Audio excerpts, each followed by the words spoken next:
Olá, que a graça e a paz de Deus esteja com você. É um prazer enorme ter você nessa palestra, onde nós iremos tratar sobre 5 erros comuns dos teólogos iniciantes e de alguns veteranos também. Essa é a grande verdade.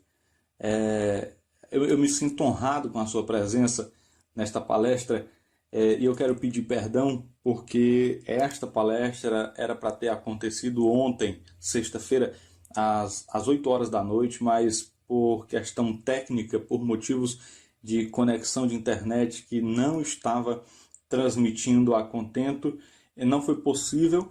Por exemplo, eu não estava conseguindo me ouvir na palestra e fica impossível de você administrar tanto o tempo quanto o que você está falando.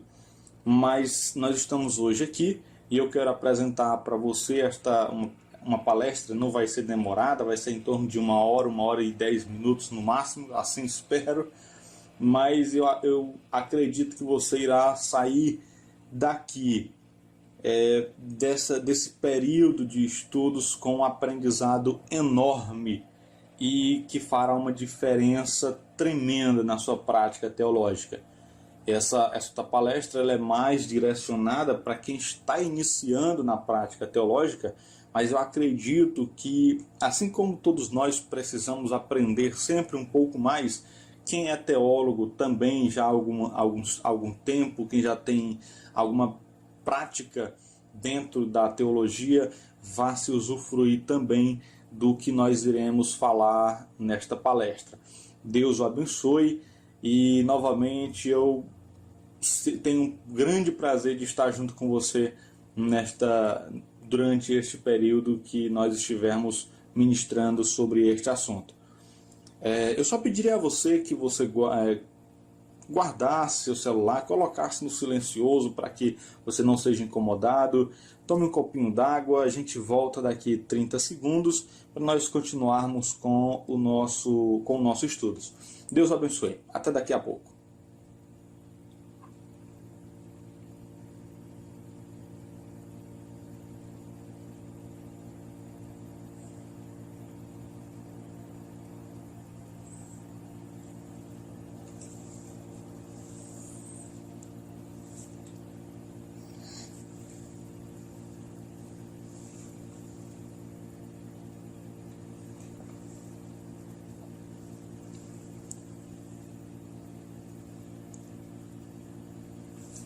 Ok, voltamos.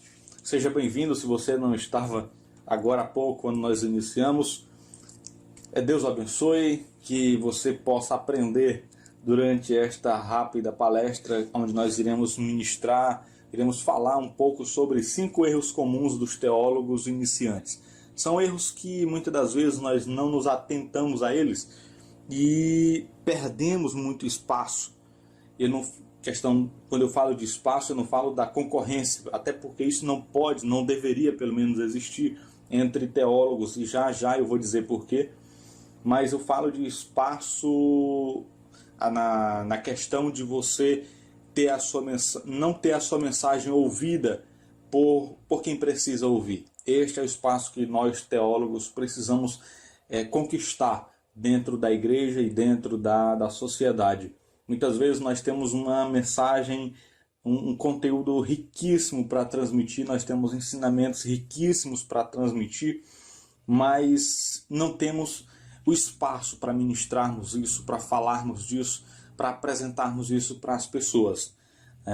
E nós precisamos adquirir esse espaço e muitas vezes isso não acontece por conta de alguns erros, alguns pequenos erros que vão se acumulando e que prejudicam toda a nossa prática teológica. Mas dentre todos os erros que poderiam acontecer e que podem acontecer, eu quero apresentar os cinco erros que eu considero que são mais comuns e que atrapalham muito mais a nossa prática teológica, principalmente daqueles que estão ou iniciando ou aqueles que já iniciaram, mas que são duros na questão da mudança de atitude. Eu espero que, se você estiver em um desses dois casos, pelo amor de Deus, comece bem, ou se já começou, mude a sua atitude se você estiver cometendo alguns desses erros. Boa palestra para você, vamos começar. O primeiro erro que eu quero apresentar para você é o distanciamento do divino, ou seja, a secularização da teologia. É algo terrível para quem quer realmente tornar-se um teólogo que influencia pessoas, um teólogo que desenvolve pessoas. O que é a teologia? A teologia é uma ciência, como diz Strong, uma ciência superior, porque ela não se preocupa tanto com o humano, ou exclusivamente com o natural, com o humano, né? Com o material, mas ela se preocupa principalmente em buscar a conhecer Deus, ela se preocupa principalmente em buscar conhecer o sobrenatural, o metafísico, embora ela também procure relacionar o imaterial, o metafísico, o divino, com o natural, o material, o humano, aquilo que nós estamos vendo no nosso dia a dia continuamente. A teologia, ela parte do pressuposto de que há um Deus, de que a Bíblia é a verdade e de que o homem precisa conhecer Deus através da Bíblia. Há uns dias atrás eu li um comentário de alguém dizendo o seguinte: eu não preciso do estudo teológico, eu preciso apenas ler a Bíblia. E também conversando com um pastor, ele disse: meu querido, eu conheço auxiliares que não aceitam de forma alguma o estudo teológico. Eles afirmam categoricamente que só tem tempo para ler a Bíblia. E eu comentei com ele, eu fiz um comentário e disse: provavelmente esses nem a Bíblia leem, ou quando leem, não compreendem nada do que estão lendo. É igual o eunuco, né? Quando o Espírito Santo disse: Filipe, se aproxima daquele carro porque ele lê, mas ele simplesmente não entende o que ele está lendo. A teologia, ela busca se aproximar do divino dentro das nossas capacidades lógicas e racionais, para que nós possamos compreender quem é de verdade Deus, não na sua essência, porque isso é impossível, mas naquilo que Deus pode se tornar conhecido pela nossa capacidade racional e humana limitada. Isso é teologia. Se você ainda não se atentou a este fato, se você ainda não se atentou a estas verdades e está tentando desenvolver uma teologia fora desses três princípios, desses três aspectos, a existência de Deus, o conhecimento sobre Deus que está na Bíblia e a necessidade do homem conhecer Deus, eu sugiro que você mude imediatamente o seu modo a sua prática teológica e se aproxime do divino. Porque, veja só, a única fonte de conhecimento para a teologia é a Bíblia. Você não irá encontrar uma outra fonte para o conhecimento teológico fora da Bíblia. Os livros de filosofia não trarão conhecimento teológico. Os livros de história não trarão conhecimento teológico. Se você estudar grego, hebraico, aramaico, seja qual língua for, isso não lhe trará conhecimento teológico. A única fonte que nos traz conhecimento teológico é a Bíblia. Aí você diz assim: irmão, por que então eu preciso estudar 36 disciplinas num curso de bacharelado em teologia, se isso não vai me trazer conhecimento teológico? A resposta é muito simples. Teologia nada mais é do que um estudo sobre Deus. Não só sobre Deus, mas do relacionamento de Deus com o homem, com o universo. Mostrar a sua obra, o que ele faz, o que ele fez por nós. E tudo isso nós só encontramos baseado no que está escrito na Bíblia Sagrada. Por que as outras disciplinas, então, são interessantes e necessárias? Elas são necessárias pelo motivo que a Bíblia, por si só, ela não consegue produzir em nós um conhecimento amplo, não que não seja perfeito, mas um conhecimento amplo de toda a atuação de Deus no mundo. Ou a história, ela consegue nos provar a atuação de Deus no meio da humanidade, no universo, provas que a Bíblia muitas vezes não tem, ou quando tem, mas não é perceptível ao ponto de nós entendermos simplesmente pela leitura do texto da Bíblia. Precisa-se, então, nesse caso, outras ferramentas para aperfeiçoar o nosso, ou para ampliar o nosso conhecimento teológico, o conhecimento que nós temos acerca de Deus. Não que a Bíblia não seja suficiente, mas ela é autossuficiente, mas em determinados aspectos do conhecimento teológico.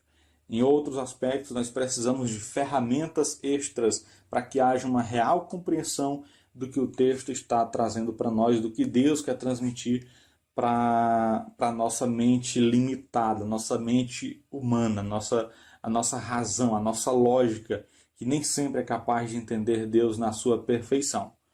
Mas, dentro de tudo isso, é importante, é imprescindível nós entendermos que a única fonte de conhecimento teológico perfeito é a Bíblia. As outras ferramentas, as outras ciências, as outras fontes, elas trazem auxílios para a ampliação desse conhecimento teológico.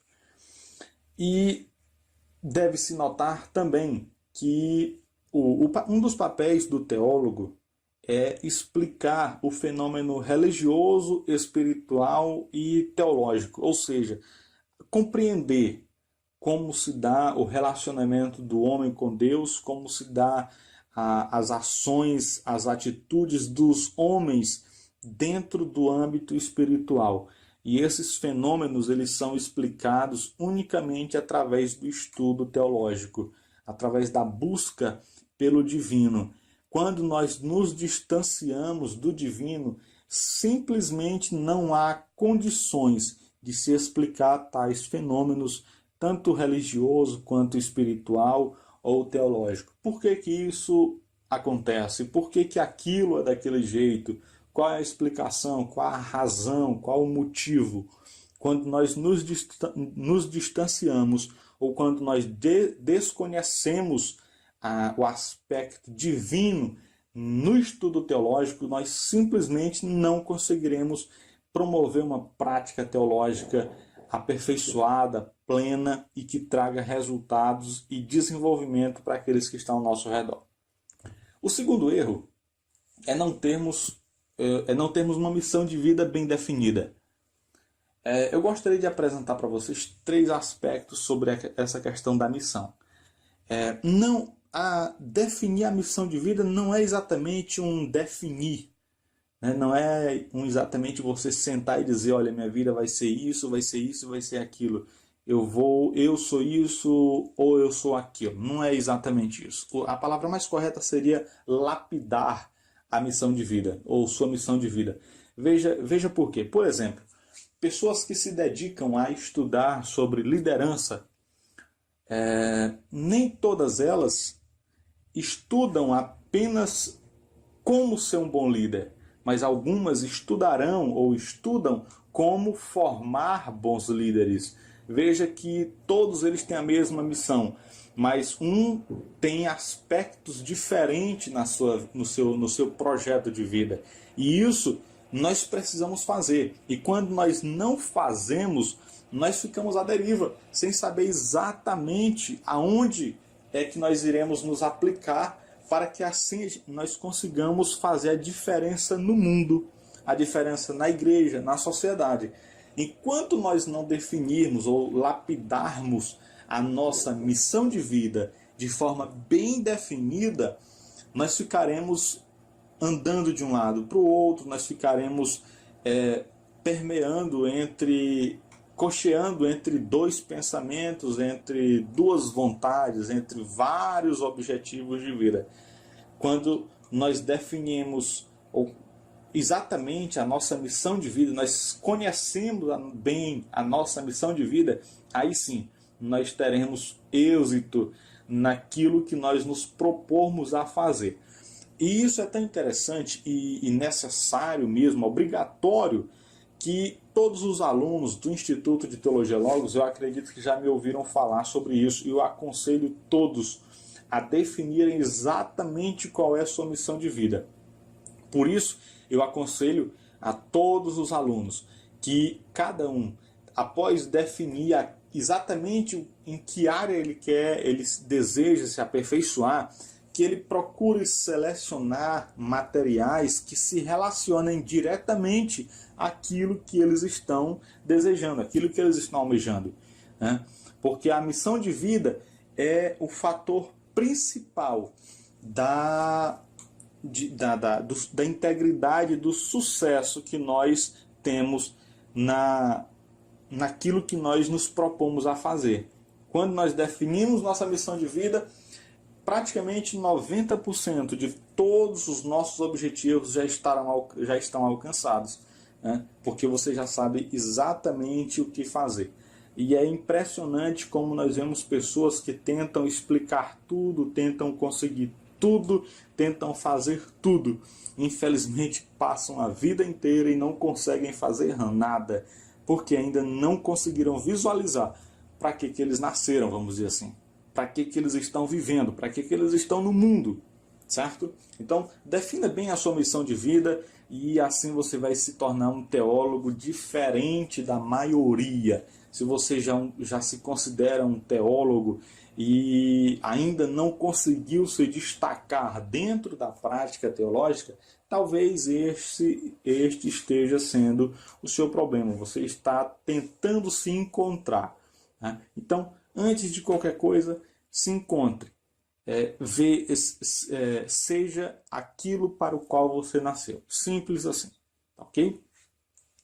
Veja só, o propósito, a nossa missão, ela vem antes dos planos. Não vai adiantar nós definirmos objetivos, definirmos metas, definirmos os caminhos que nós iremos seguir, se nós não sabemos exatamente para que nós estamos fazendo aquilo.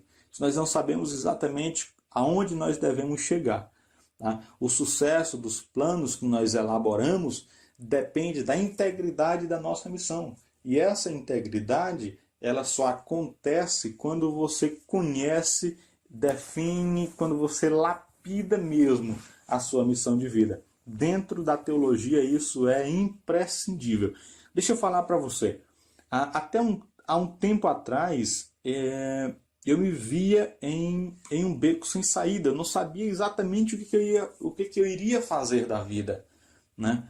Porque eu não tinha minha missão de vida, não me conhecia, na verdade. Eu não sabia o que eu tinha que fazer.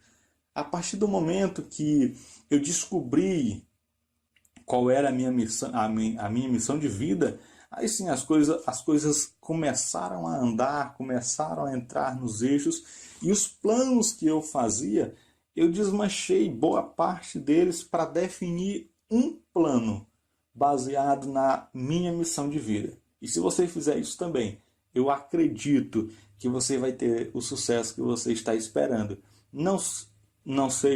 Talvez não seja o sucesso financeiro, mas o sucesso naquilo para o qual você se propor a fazer. O terceiro erro é o extremismo teológico. Muitos ou são fundamentalistas ou são liberais. E isso é terrível, porque a Bíblia, como nós já vimos na primeira parte, a Bíblia ela é o livro-chave, é o fundamento para todo conhecimento teológico. E na Bíblia você não encontrará uma teologia ou um conhecimento extremado. Ele nem é fundamentalista nos termos que nós conhecemos, mas ele também não é liberal. Ele é um conteúdo equilibrado.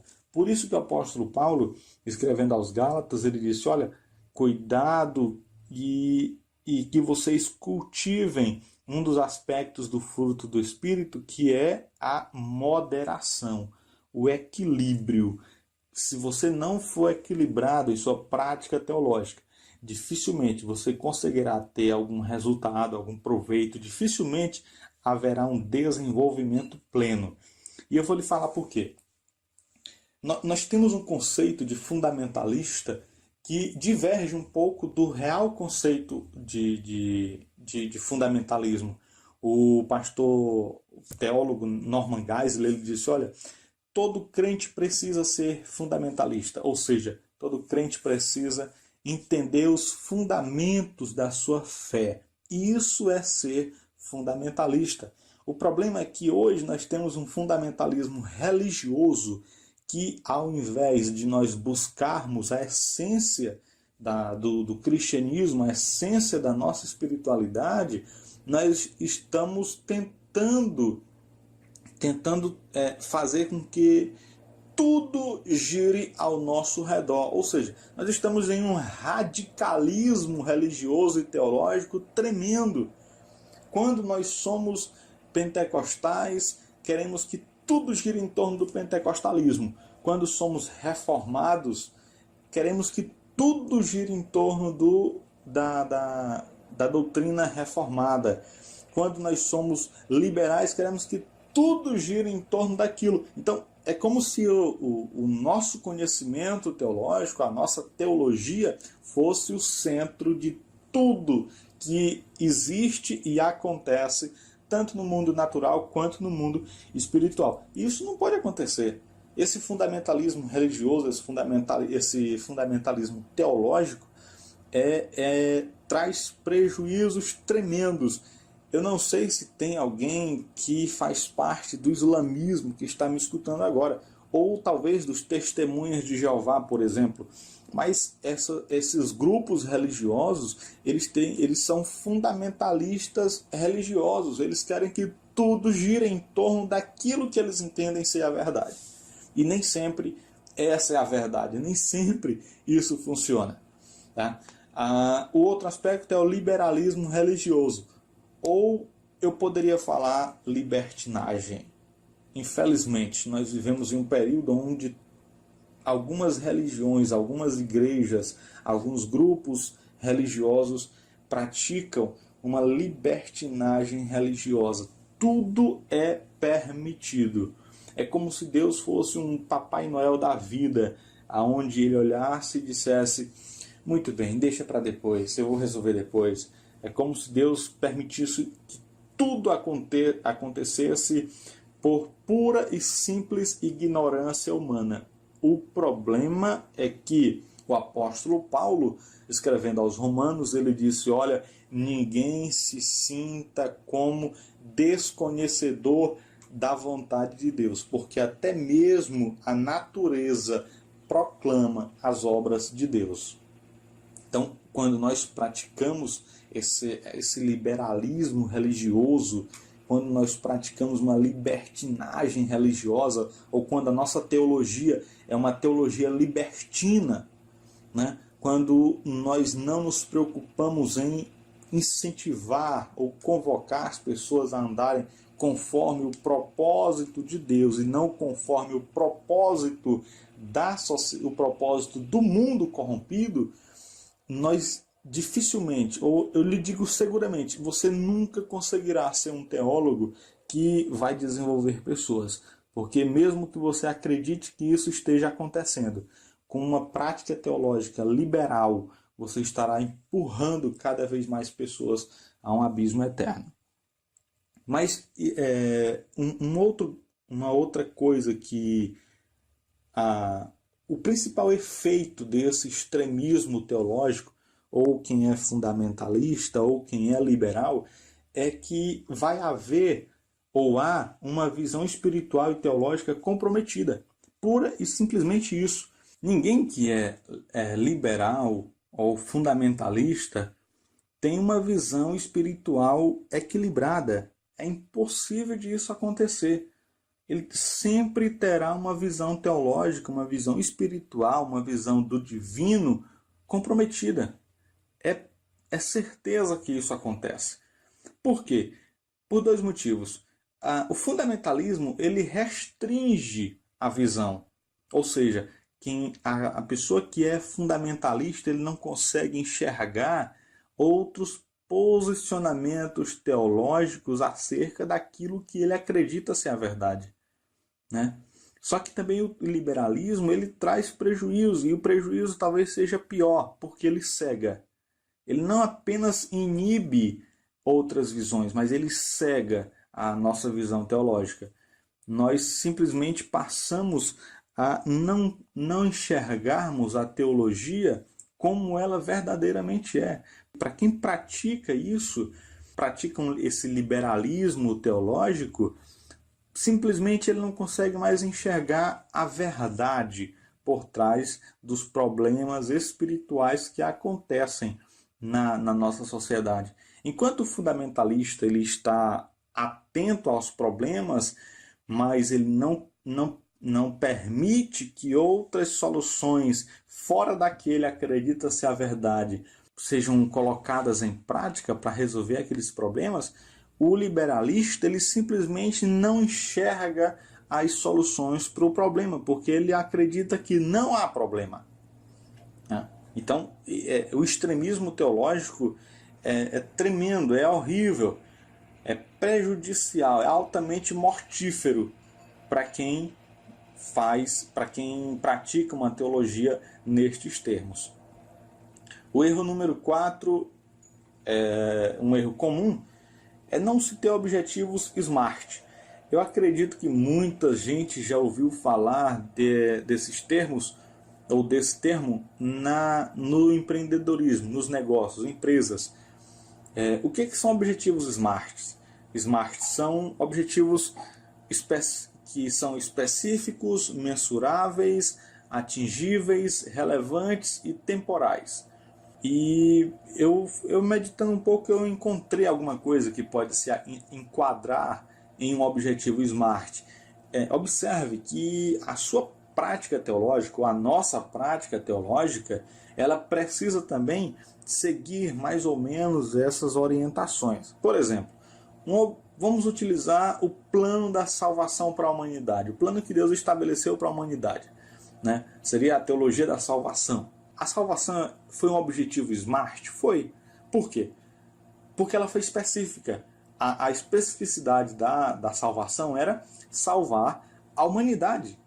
Pura e simplesmente isso. Não tinha como objetivo outro. Era salvar a humanidade.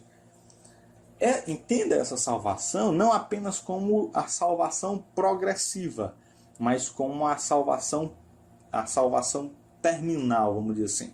O último estágio da salvação, que é aquele onde nós estaremos no céu, na perfeição. O plano da salvação foi um objetivo mensurável? Sim, porque Cristo estabeleceu um modelo para nós seguirmos. Ou seja, enquanto não alcançarmos o modelo de perfeição, enquanto não seguirmos o modelo de perfeição que Cristo estabeleceu, e todos nós sabemos exatamente qual é o modelo, nós não estaremos alcançando nós não estaremos dentro do projeto que ele estabeleceu para a humanidade. Nós não estaremos dentro do plano da salvação. Então, quando Deus estabeleceu o plano da salvação, um objetivo específico, ele também colocou esse objetivo mensurável. Ele disse, olha, o modelo é esse. Quem quiser ir para o céu precisa seguir esse exato modelo. O objetivo de Deus para a humanidade, da salvação, foi um objetivo atingível? Foi. Por quê? Porque Cristo precisaria vir e chegar ao Calvário. E isso era perfeitamente alcançável. Ele podia atingir este objetivo. Embora no Getsemane, nós vemos Jesus dizendo, Pai, se possível, passa de mim esse cálice. Porém, seja feita a tua vontade. Cristo estava dizendo, se possível, passa de mim essa agonia, esse momento. Mas, contudo, mesmo que o Senhor não queira passar, eu consigo chegar no Calvário. Então, Deus estabeleceu um objetivo que seria capaz de alcançar. A quarta característica desse objetivo é que ele era um objetivo relevante. E eu estive olhando, existem duas visões sobre esta característica, objetivo relevante. Eu vi em algumas definições que dizia que o objetivo deveria ser relevante para quem estava estabelecendo o objetivo. E isso é verdade. Quando você estabelece um objetivo, você precisa que esse objetivo seja relevante para você. Ou seja, precisa ser um objetivo que mexa com você, que faça seu coração sorrir, que traga felicidade para você, né? Alguma coisa que seja muito importante para você.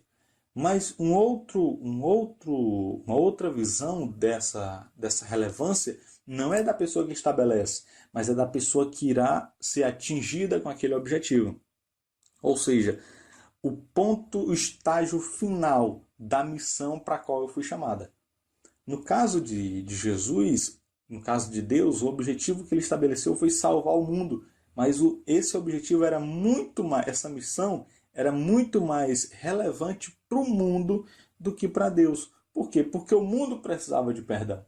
Então, quando Deus estabeleceu o objetivo de perdoar, ele estava mais preocupado não em se autopromover como Deus, mas ele estava muito mais preocupado na relevância que esse objetivo teria para o mundo, que seria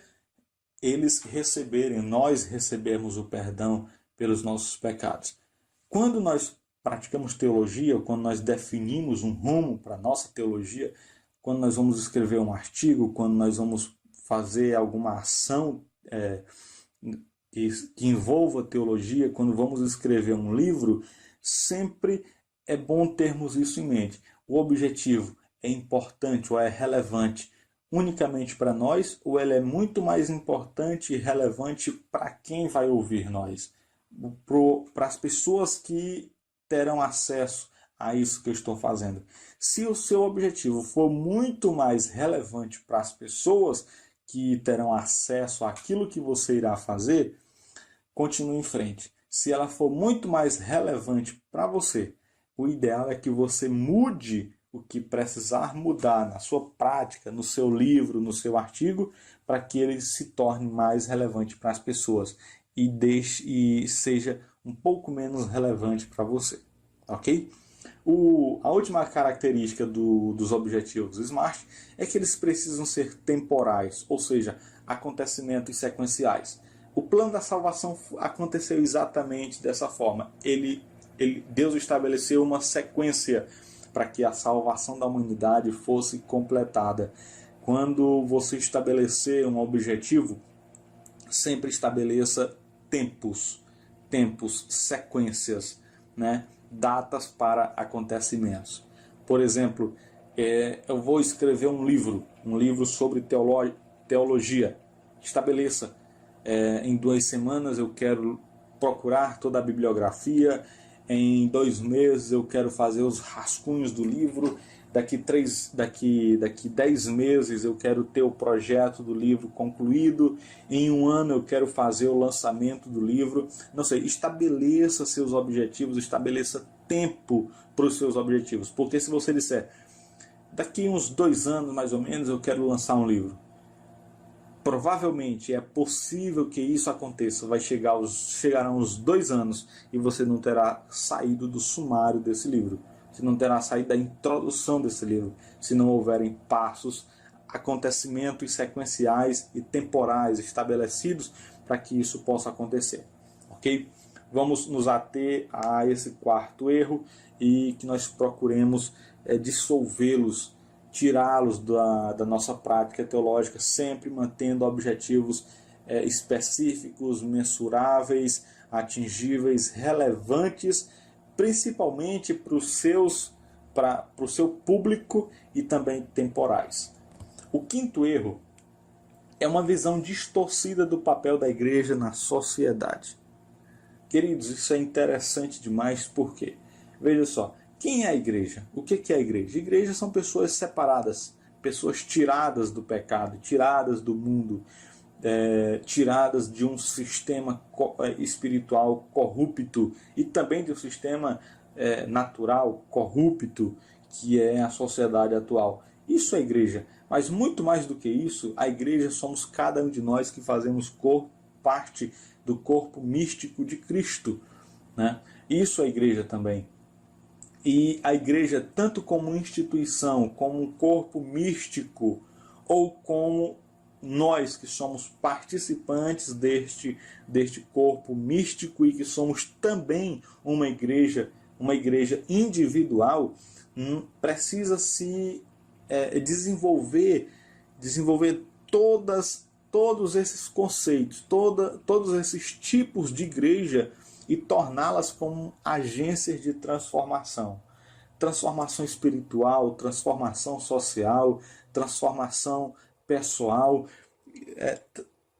A igreja, de um modo geral, seja no coletivo ou seja no individual, precisa ser uma agência de transformação. Se nós não transformarmos nós mesmos, a nossa igreja, o grupo de pessoas, nós não transformarmos a sociedade aonde nós vivemos, nós não estaremos exercendo o papel de igreja, muito menos estaremos exercendo o papel de teólogos que são compromissados com o desenvolvimento social, com o desenvolvimento das pessoas ao nosso redor. Ok? Se você é uma igreja, se você é a igreja e se você é teólogo, preocupe-se mais com em transformar-se em uma agência de transformação, em moldar-se numa agência de transformação. Porque existem pessoas que estão no nosso meio que não conseguem sair do ponto zero, eles não conseguem sair do seu ponto inicial, simplesmente eles não conseguem fazer nada. E nós somos responsáveis por transformarmos essas pessoas, aqueles que estão dentro da igreja, em pessoas capazes de chegarem na sociedade lá fora e mudarem pessoas, convencerem pessoas a fazer diferente. Nós somos responsáveis por transformar aqueles que estão lá fora e que não veem uma saída para a sua vida.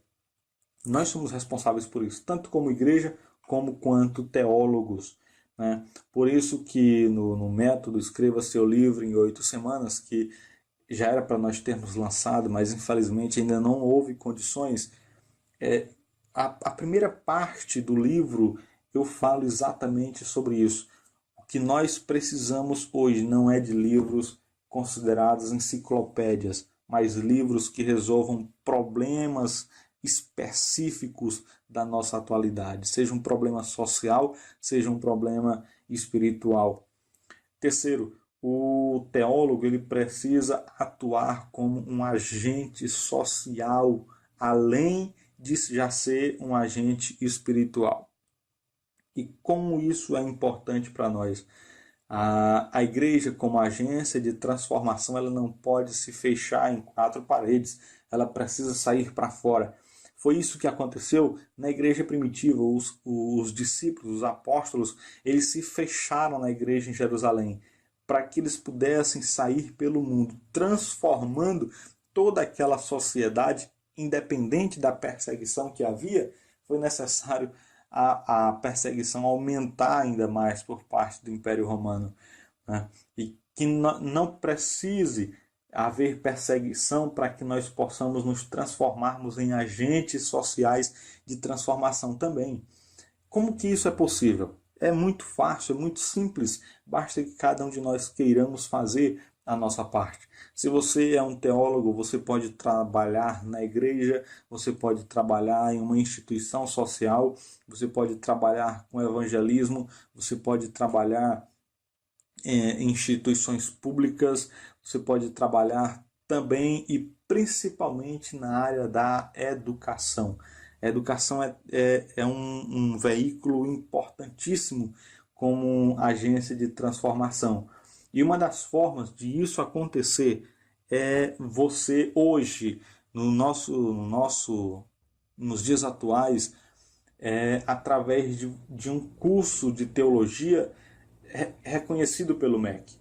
Né? Para quem quer trabalhar especificamente na área da educação pública ou privada, o ideal é que você tenha um diploma reconhecido pelo MEC, porque isso habilita você e possibilita você trabalhar em várias áreas que tratam diretamente com necessidades espirituais, necessidades sociais da humanidade. E mais especificamente de pessoas que estão iniciando agora a sua visão de mundo, estão desenvolvendo agora a sua visão de mundo, a visão de si, a visão teológica, a visão espiritual, a visão social. Isso é muito importante que aconteça. Se você tem o interesse de trabalhar na área pública, é necessário e tão urgente que este ano, 2014, é o último ano para que haja convalidação dos cursos livres de teologia. E o teólogo, como agente social, se esse é o seu interesse de trabalhar na área pública, é imprescindível que você tenha o seu diploma reconhecido pelo MEC através da convalidação. Por que isso é importante? Porque o Estado ele precisa, e nós precisamos entender isso também, o Estado precisa ter um controle sobre tudo o que acontece dentro das suas autarquias, dentro do seu sistema. E para que haja esse controle, é necessário que haja essa convalidação do curso de teologia para quem quer atuar nessas áreas. Ok? Então, só relembrando para você, o primeiro erro mais comum dos teólogos que estão iniciando é o distanciamento do divino. Se você secularizar a teologia, você simplesmente deixará de ser um teólogo e passará a ser um filósofo ou um cientista. O segundo erro é não ter sua missão de vida bem definida, porque à medida que você não sabe para que veio, não sabe para o que fazer, você não saberá como fazer. O terceiro erro é o extremismo teológico. Alguns ou fundamentalista ou liberal, não importa. Os dois trazem problemas cruciais para a sua prática teológica, pois além dele comprometer a sua visão espiritual e teológica, ele tanto restringe a sua prática teológica, quanto ele cega você, impossibilitando de você ver problemas para produzir soluções, para propor soluções para esses problemas. O quarto erro é não estabelecer objetivos SMART, ou seja, objetivos específicos, mensuráveis, atingíveis, relevantes e temporais. O quinto erro é não ter uma visão correta do papel da igreja na sociedade, ou seja, não entender a igreja como uma agência de transformação. Então esses são 5 erros que são muito comuns na prática teológica, nas orientações que nós damos para quem estuda teologia. Isso é muito comum acontecer e eu selecionei esses 5 erros porque acredito que irá ajudar muito você desenvolver uma visão teológica mais equilibrada e desenvolver também uma prática teológica de forma plena, de forma mais desenvolvida.